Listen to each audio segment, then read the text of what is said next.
Perkenalkan, nama saya Aja Syara Dinta dengan NIM 2206 dari Prodi Ekonomi Pembangunan dengan sesi 0051. Jadi di sini saya akan presentasikan atau menjelaskan sedikit tentang pengujian hipotesis sampel besar yang ada di bab 13. Jadi di sini saya akan memberitahu pengertian tentang hipotes dan pengujian hipotesis. Good dan Stage pada tahun 1954 menyatakan bahwa hipotesis adalah sebuah dugaan atau referensi yang dirumuskan serta diterima untuk sementara yang dapat menerangkan fakta-fakta yang diamati dan digunakan sebagai petunjuk dalam pengambilan keputusan. Sedangkan Kerlinger pada 1973 menyatakan bahwa hipotesis adalah pernyataan yang bersifat dugaan dari hubungan antara dua atau lebih variabel. Selanjutnya Dahlin 2007 mendefinisikan hipotesis sebagai suatu pernyataan mengenai nilai suatu parameter populasi yang dimaksud untuk menguji dan berguna untuk pengambilan keputusan. Menurut Nasir pada 1988, hipotesis yang baik mempunyai ciri-ciri. Yang pertama menyatakan hubungan, yang kedua sesuai dengan fakta, yang ketiga sederhana dan dapat diuji, dan yang keempat dapat menerangkan fakta dengan baik. Di sini ada beberapa contoh hipotesis dan pernyataan yang dibuat untuk menggambarkan suatu parameter. Yang pertama ada rata-rata hasil investasi di reksadana saham sebesar 10,5% per tahun. Yang kedua ada rata-rata produktivi di PT LG Electronics pada tahun 2007 yang mencapai 90.000 unit per bulan. Yang ketiga ada rata-rata laju penurunan jumlah penduduk miskin Indonesia per tahun sebesar 0,8%. Yang keempat ada produktivitas tenaga kerja Indonesia lebih rendah dibanding negara Asia lain. Yang kelima ada hasil investasi reksadana saham lebih tinggi dibandingkan reksa lainnya. Yang ketujuh ada proporsi wanita dan pria yang menyukai Honda Jazz yang adalah sama. Dan yang terakhir ada pengembangan kelompok menengah Indonesia berpengaruh positif terhadap pertumbuhan industri keuangan, otomotif dan elektronik. Dari contoh dari contoh nomor 1 sampai nomor 3 menunjukkan hipotesis yang menyajikan fakta yang perlu diuji untuk nilai 10%, 10,5%, 90.000 unit dan 0,8%. Contohnya dari yang keempat sampai yang ke-6 dan yang terakhir menyatakan hubungan antara suatu dengan suatu yang lain. Contohnya yang keempat dan yang kelima menggambarkan perbandingan nilai rata-rata hitung. Contoh yang keempat menggambarkan perbandingan proporsi, sedangkan contoh yang keenam menggambarkan hubungan antar variabel, yaitu antar presentase kelompok menengah dan investasi industri keuangan, otomotif dan elektronik.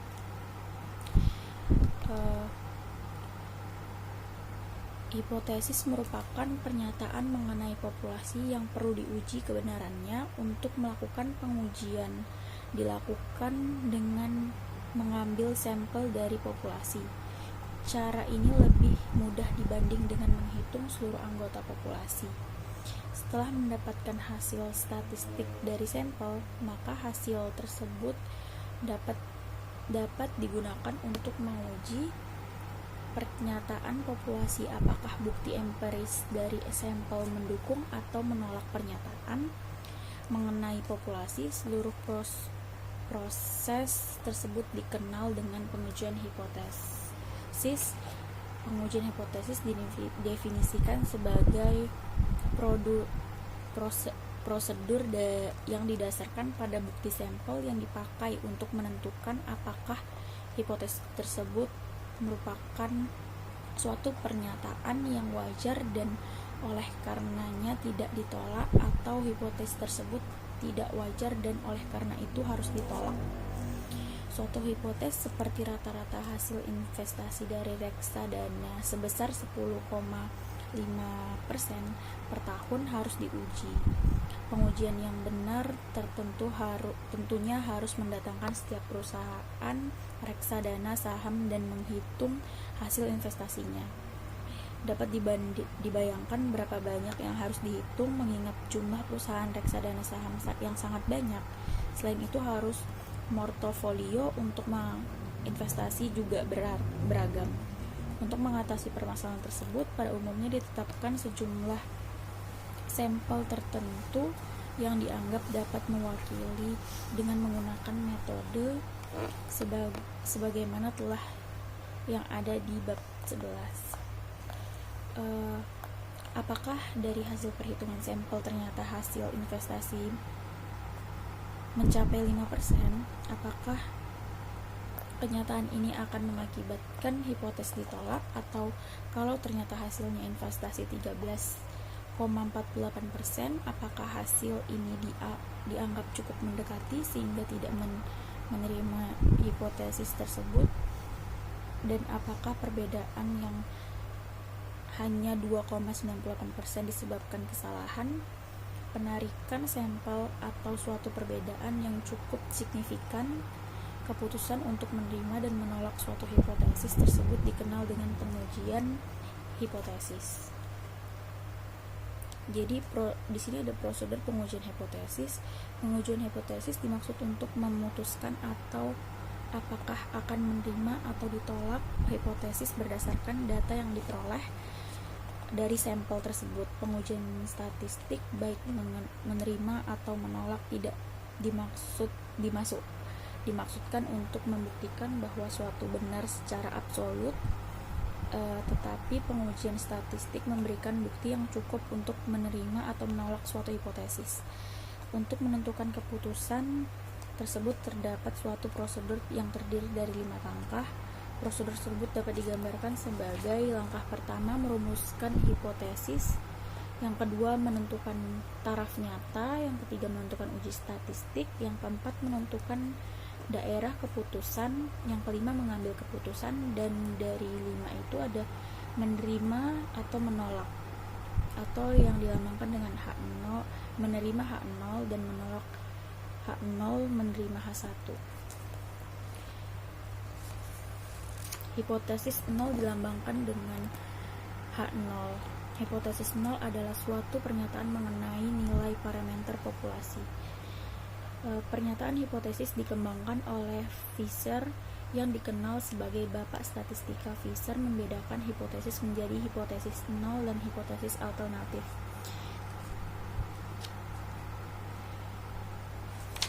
Selanjutnya ada pengertian dari hipotesis alternatif adalah suatu pernyataan yang diterima jika data sampel memberikan cukup bukti bahwa hipotesis 0 adalah ditolak.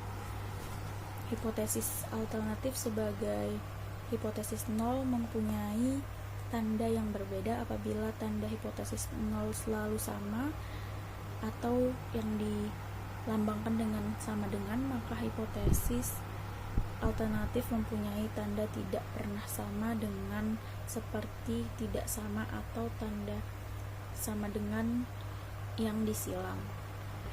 Lebih besar atau lebih besar sama dengan, lebih kecil atau sama lebih kecil.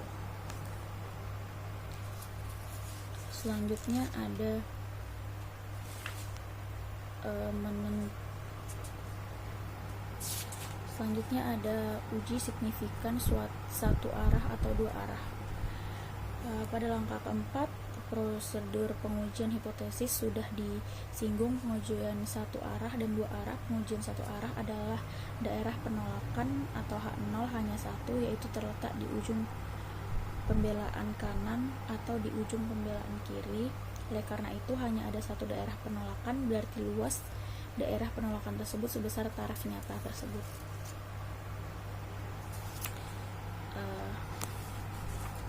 Selanjutnya ada menguji hipotesis rata-rata dan proporsi sampel.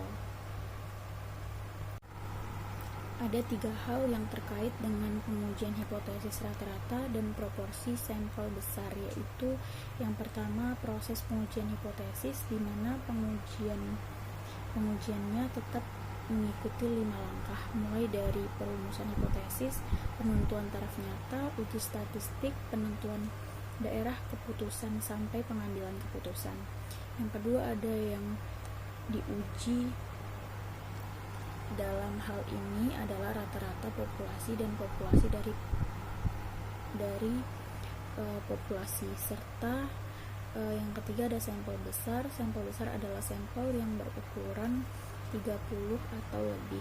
Dengan menggunakan sampel besar diharapkan akan mendekati distribusi normal sehingga dapat digunakan nilai dan uji Z. Pengujian hipotesis rata-rata sampel besar, ada langkah pertama. Yang pertama adalah merumuskan hipotesis yang menyatakan bahwa rata-rata hasil investasi sama dengan 10,5% merupakan hipotesis nol, dan hipotesis alternatifnya adalah hasil rata-rata hasil investasi tidak sama dengan 10,5%. Hipotesis tersebut dapat dirumuskan sebagai apabila melihat tanda sama dengan dan tanda sama dengan silang pada perumusan hipotesis tersebut, maka tanda itu menunjukkan adanya pengujian dua arah. Yang langkah kedua menentukan taraf nyata. Taraf nyata sudah ditentukan sebesar 5%. Apabila tidak ada ketentuan dan dapat digunakan taraf nyata lain, taraf nyata 5% menunjukkan probabilitas menolak hipotesis yang benar 5%, sedangkan probabilitas menyatakan hipotesis yang benar 95%. Dan yang langkah ketiga, melakukan uji statistik dengan menggunakan rumus Z dari soal yang diketahui bahwa rata populasi sebesar 10,5%, rata-rata sampel 16,32%, dan standar deviasi 10,46%. Mengingat bahwa standar deviasi populasi tidak diketahui, maka diduga dengan standar deviasi sampel. Langkah selanjutnya ada mengambil keputusan, di mana nilai uji Z menyatakan ternyata pada daerah menolak H0 nilai uji Z sama dengan 3,04. Terletak di sebelah kanan 1,96.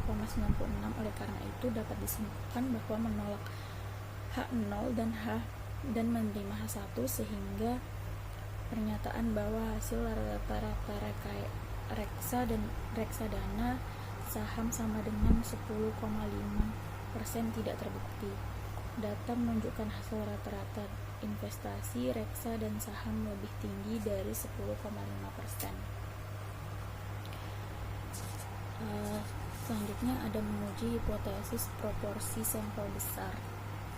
Menguji hipotesis proporsi sampel besar mempunyai proses yang sama dengan menguji hipotesis rata-rata, namun demikian terdapat perbedaan dalam rumus uji Z untuk proporsi.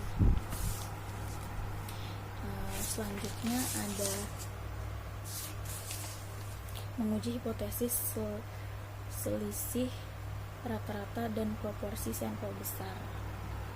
Menguji hipotesis selisih rata-rata dan proporsi sampel besar dimaksud untuk menetapkan apakah dua rata-rata hitung atau proporsi dua populasi sama atau tidak, apakah hasil investasi antara perbankan dan reksadana sama, apakah yang harga penawaran dua perusahaan sama, apakah kinerja keuangan dua perusahaan sama atau tidak. Untuk membedakan dua populasi, maka masing-masing populasi terdistribusi secara normal, atau apabila sampel sebagai cermin dari populasi dengan jumlah sampel lebih dari 30 biasanya juga mendekati distribusi normal.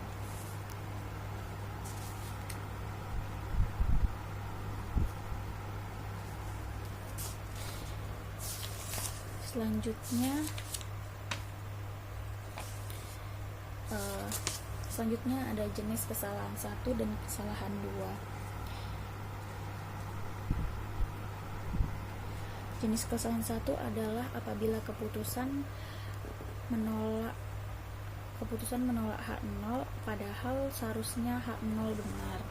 Dan kesalahan jenis kedua adalah apabila keputusan menerima H0 padahal seharusnya H0 salah.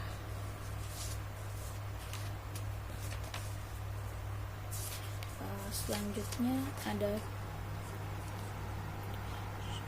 contoh probabilitas kesalahan jenis 1 dilambangkan dengan probabilitas kesalahan jenis 1, dan maka beberapa kemungkinan yang dapat terjadi dalam pengambilan keputusan adalah apabila nilai taraf nyata misalnya 5%, maka probabilitas menolak H0 di mana sebenarnya H0 benar adalah sebesar 5%, sehingga peluang untuk menerima H0 dan sebesarnya 0 benar adalah 1 dikurang 0,05% sama dengan 0,95%. Jadi semakin kecil nilai, maka probabilitas untuk menerima H0 dan H0 benar menjadi semakin besar. Selanjutnya ada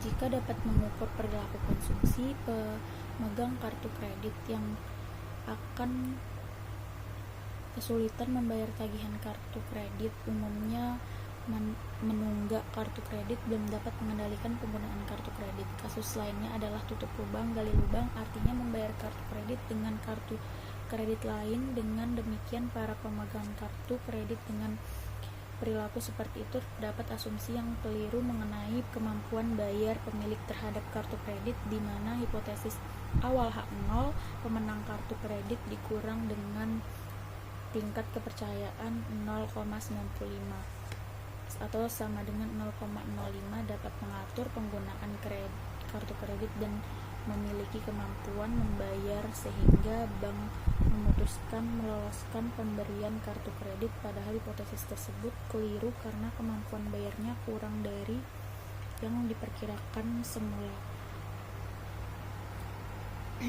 Peraturan baru Bank Indonesia atau BI mengenai alat pembayaran menggunakan kartu APMK yang berlaku 1 Januari 2013, di mana syarat yang berlaku adalah batas antara lain gaji nasabah memiliki 3 juta, perusahaan minimal 21 tahun atau minimal 18 tahun namun sudah menikah, dan lainnya diharapkan memberikan pemilihan kartu kredit yang lebih terkontrol. Jadi kesimpulannya, yang pertama, hipotesis adalah suatu pernyataan mengenai nilai suatu parameter populasi yang dimaksudkan untuk pengujian dan berguna untuk mengambil keputusan.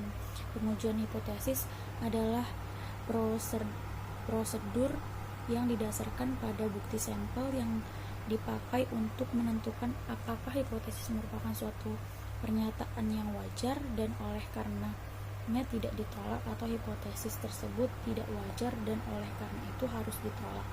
Langkah-langkah pengujian hipotesis: yang pertama, merumuskan hipotesis terlebih dahulu. Yang kedua, menentukan taraf nyata. Yang ketiga, uji statistik dengan